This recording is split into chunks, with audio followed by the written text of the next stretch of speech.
होता है ना, बसों में रूट परमिट होता है। क्या आपकी गाड़ी में परमिट मिला था? मिला था? मिला था? अरे हाँ ना, कुछ बोलो। नहीं मिला। जानकारी नहीं, ये भी बोलो। थोड़ा ऊंची आवाज बोलो तो समझ नहीं आएगा। तेजी बोलो। अगर मिला होता है तो आपके पास बीमा आरसी के अलावा परमिट भी होता। परमिट नहीं मिला इसका मतलब इसमें परमिट नहीं, जब नहीं है तो इसका मतलब क्या होगा? चलेगा परमिट नहीं मिलेगा क्या मतलब हुआ? पूरा कानून इन्होंने एक आदेश निकाला कि आप जीटी रोड पर नहीं चलेंगे, आपने बंद कर दिया चलना। आपने अपने मकान पे कागज दिखाए? नहीं दिखाए ना। हमने आपके मकान पे कल कब्जा कर लिया और लतिया के आपको बाहर कर दिया, अब चले जाओगे? तो फिर यहाँ पे क्यों चले गए? यहाँ पर चले जाओ जब आपको नॉलेज नहीं है, पता नहीं हमको। यहाँ पे क्यों चले गए? नॉलेज नहीं है। तो नॉलेज लेने के लिए रुपया इतना खर्च किया, नॉलेज क्यों नहीं ले रहे? गाड़ी कितने की खरीदी? 1.5 लाख। 2 लाख की पड़ी है फाइनेंस। 2 लाख। सरकार को कितना रुपया दिया टैक्स? 50-60 हज़ार का दिया। ब्याज नहीं, ब्याज तो फाइनेंसर को दिया। 30,000। सरकार को कितना रुपया दिया? टैक्स कितना पड़ता है? हर सामान खरीदने पर टैक्स लेती है सरकार। घर में आप टूथपेस्ट खरीदते हैं, माचिस खरीदते हैं, सब पर टैक्स लगता है। तो तुम्हारी गाड़ी का टैक्स नहीं लगा होगा? अरे 18% जीएसटी के हिसाब से 1.5 लाख का लगा लो। 28 अब 18 हो गया, पहले तो 28% और 5% डीलर पॉइंट से जाता था।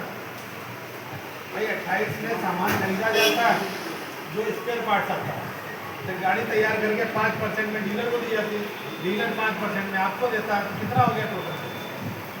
5% डीलर वाला, 38% हो गया। 1.5 लाख का 38% निकाल लो। इसकी जेब चाहिए,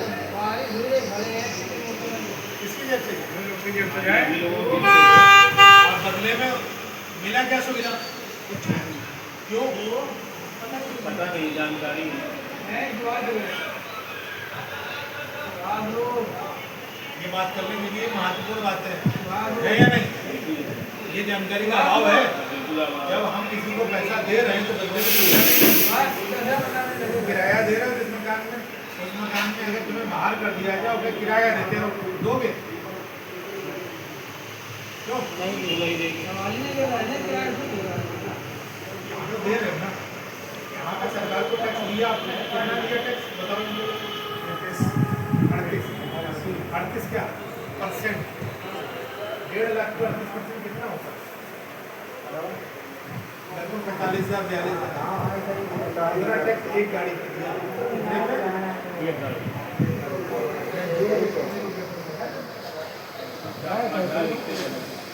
5 लाख रिक्शे 8 में 40,000।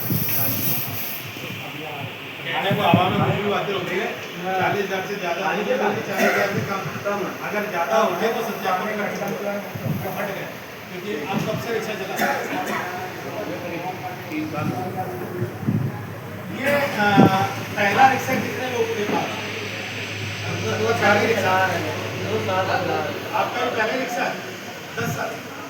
तो कौन से नंबर का रिक्शा है आपका? मालूम है। ये कौन से नंबर का रिक्शा है? मेरा घर का रिक्शा। पीछे वाले रिक्शे काम करते हैं। आरटीओ में सरेंडर किए थे? मतलब बताना कुछ और था। आरटीओ में इन्होंने सरेंडर तो किया नहीं, लेकिन रिकॉर्ड में तो चढ़ा है। जो आंकड़े बताते हैं वो वाले आंकड़े बताते हैं जो उनके रिकॉर्ड में खत्म हो गए, और जो सड़क से खत्म हो गए वो वहाँ हटे नहीं। क्या नहीं हुए? हाँ, इसलिए वो कहते हैं 60,000 रिक्शे हैं, 63,000 रिक्शे हैं। इसीलिए जो ये बारकोड वाली प्रक्रिया चली, इसमें हमने लोगों को कहते हैं शांत रहो, इनको कर ले। क्यों? क्योंकि इसी बहाने ये जानकारी हो जाएगी सड़क पे कितने रिक्शे, इनके आंकड़े दुरुस्त हो। सही, बिल्कुल सही। समझ में आई? ऐसे आप कितना निकालते रहो, उसको पता चल जाएगी गाड़ी हमारी कितनी। अब आज अगर ये 63,000 या 60,000 कहते हैं तो हम चढ़ के बात करते हैं कि आपने सत्यापन क्यों नहीं किया? क्या कहते हैं? इसका मतलब आपके यहाँ और वो कहते हैं ये आपको क्या हो गया? माफ हो गया। माफ हो गया 100%, चाहे ऑटो हो चाहे खड़ा हो चाहे मोटर हो, नहीं क्यों नहीं लगता है? क्योंकि आप भैया कितने हैं? भैया के पीछे आप लोग भैया काट के तो आ रहे हैं। वो आता है हमारे मोबाइल में। तो इसके लिए अपने लिए एक बार ताली दो। अभी सबको मौका देंगे। अभी हम आपके घर का राशन आ सकता है, कम से कम साल भर का आ जाएगा, यानी 21,600 रुपये अगर आपको वहाँ जाकर तो ये साल का राशन आएगा।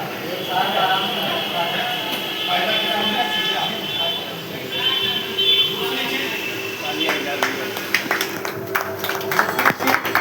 आपके लिए इतने सारी समस्याएं पैदा की गई, एसोसिएशन ने आगे बढ़कर उन समस्याओं का हल किया केवल आपके, और उसमें हर वो व्यक्ति जो एसोसिएशन का सदस्य है उसका योगदान है, चाहे वो लक्ष्मी हो चाहे विनोद जी हो चाहे सत्या हो चाहे अंतर केवल ये है कि मैं पहले एसोसिएशन में था तो मैं आगे खड़ा हूँ, आप बाद में तो आप हम आपके पीछे तो खड़े हो गए। हमारे पीछे कहीं किसी को नहीं खड़ा होना, जहाँ खड़ा होना आप खड़े होंगे, आपके साथ लोग अपने आप खड़े होंगे। क्योंकि ये संगठन है, संगठन के बारे में बताना आपको जिम्मेदारी आपकी है। अगर आप सदस्य नहीं बनेंगे, आप रजिस्टर्ड मेंबर नहीं बनेंगे तो आपको लाभ कैसे मिलेगा? जैसे आपने गाड़ी खरीदी तो उसका रजिस्ट्रेशन हुआ ना, गाड़ी का नंबर प्लेट मिली, अभी तो आप गाड़ी चला रहे हैं। वैसे एसोसिएशन के सदस्य बनने में आपको एक मेंबरशिप आईडी मिलेगी, एक मेंबरशिप रसीद मिलेगी, तभी आप सरकारी दस्तावेजों में चढ़ेंगे, तभी सरकार से हम डिमांड कर पाएंगे कि हमारे पास में या हमारे साथ में कानपुर में 10,000 ई रिक्शा चालक सदस्य हैं जिनको विभिन्न प्रकार की समस्याएं, क्या उनको इलाज करने के लिए समस्या है। आप सबको आयुष्मान कार्ड बांट रहे हैं, हमारे लोगों को क्यों? वो गरीब हैं, बेरोजगार हैं, उनको रोजगार मिलना चाहिए। रोजगार आपने चालक ई रिक्शा के खरीद के रोजगार कर रहे हैं, लेकिन उनके पास आवास नहीं है, किराए पर है, ठीक? तो उनको आवास की सुविधा मिलनी चाहिए, हाँ या ना? ठीक, ESI कार्ड उनका बनना चाहिए, हाँ या ना? क्योंकि आप भी क्या है, लेबरिंग कर रहे हैं, आपको कॉलर बंद करके नौकरी तो नहीं कर रहे, दिन भर आप मजदूरी कर रहे हैं। कि एक कोई भी ड्राइवर जिसका खुद का रिक्शा है, खुद का वाहन है, कपिल तुम ध्यान से सुनना है, खुद का वाहन है, कॉमर्शियल वाहन में हम बहुत प्रकार के टैक्स देते हैं, हाँ या ना? लेकिन अगर उस वाहन चालक की दुर्घटना में मृत्यु होती है, सरकार से क्या मिलता है? किसी प्रकार के बीमा का लाभ मिलता है?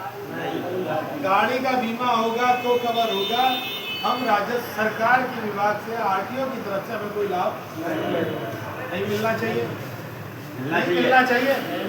हमने विभिन्न प्रकार के टैक्स भरे हैं, विभिन्न प्रकार के टैक्स दिए सरकार को, चाहे वो रोड टैक्स माफ है लेकिन कहीं ना कहीं तो लग रहा है ना, वो रोड टैक्स के रूप में दिया, GST के रूप में हमने पैसा दिया, GST भी आप ही देते हैं। कपिल, GST कौन देता है?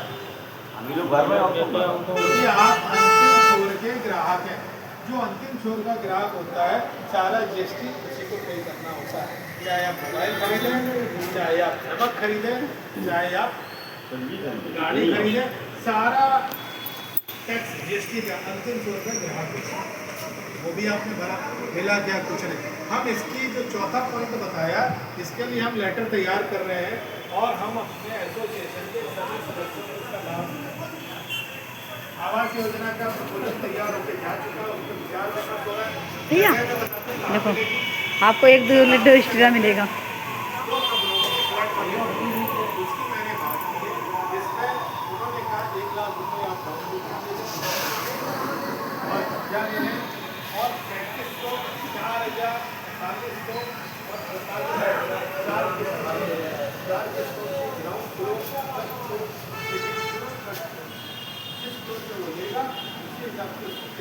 अब बंद कर देना, बहुत बड़ी वीडियो है।